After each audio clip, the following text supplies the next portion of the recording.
My name is Rose Nabwire, the 28th Guild Elect of Macquarie University Business School and a second year student pursuing a bachelor's degree in business administration. All right. So as the second female guild president in history, what does this milestone mean to you? It's actually a very huge milestone. To me, it comes as a miracle because no one expected it, no one saw the win come, but just a persistence that pushed me, and I stayed in the race as the only female among 6 boys.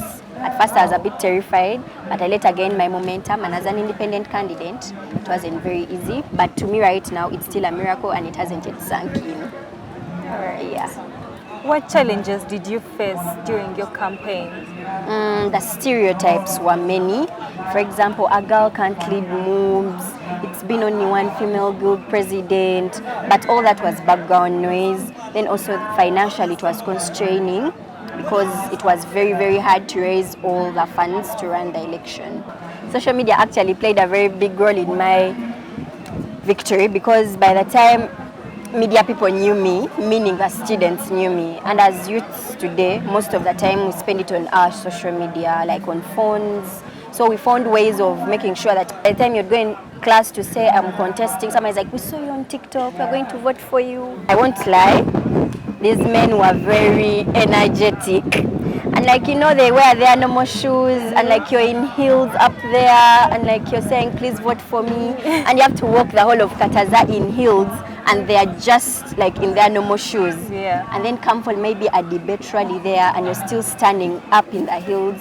So physically it was hectic for me because I had to put in more energy, but I had to be very persistent. Then also days when you feel like you're not in the mood, you know those days, women, you just wake up on the wrong side of the bed and you still don't have to be moody, but you still have to keep on pushing.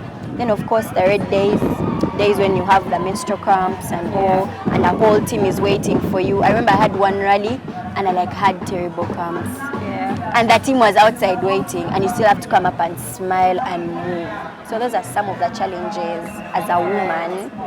Yeah. So what motivated you, even that in those days where you felt like, you know, cramps are killing me, what motivated you to still pursue your dream? The desire to serve. I've done service since I was young. In my P1 as a pencil collector, went to high school, became a counselor. In my senior 3 as a deputy head girl, went to Nabwire Girls School, became head of Whitehall, came here at Macquarie University, began as a post leader, then became speaker of an association, then appointed as a vice guild president. So it's just the desire to serve.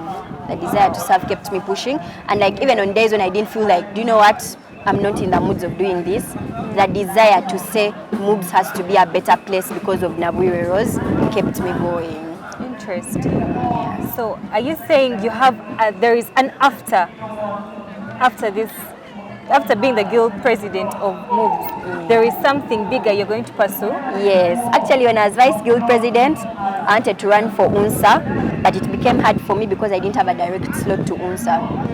So the guild president is like, why don't you actually come for guild presidency?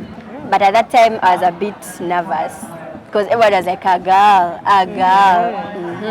But now after coming for guild president, I look at UNSA, the Uganda National Students Association, to take up a position because now I have a direct entry.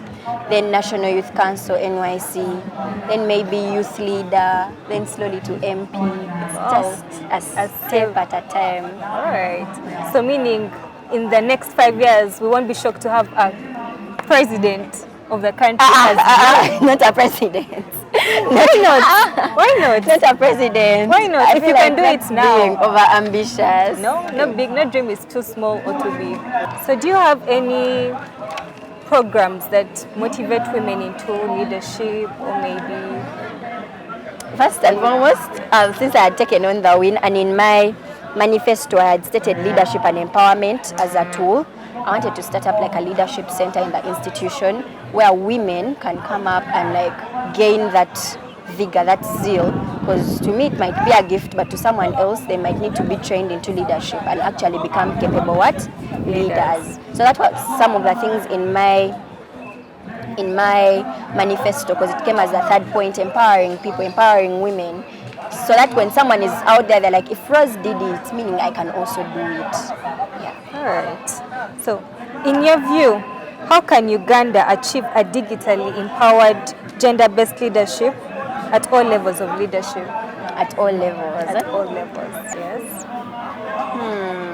I feel like they can actually ensure if everyone would run digital, which I am loving in Uganda, because we have computers, we have people with phones, we have people.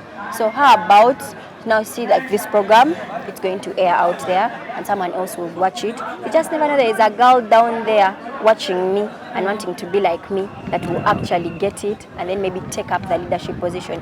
And even me, I would also maybe watch from a phone or a laptop or a tablet. Someone, people like Nyamutoro will talk and then we listen and then they empower us. So it's Back to back thing. Yes. Interesting. Yeah.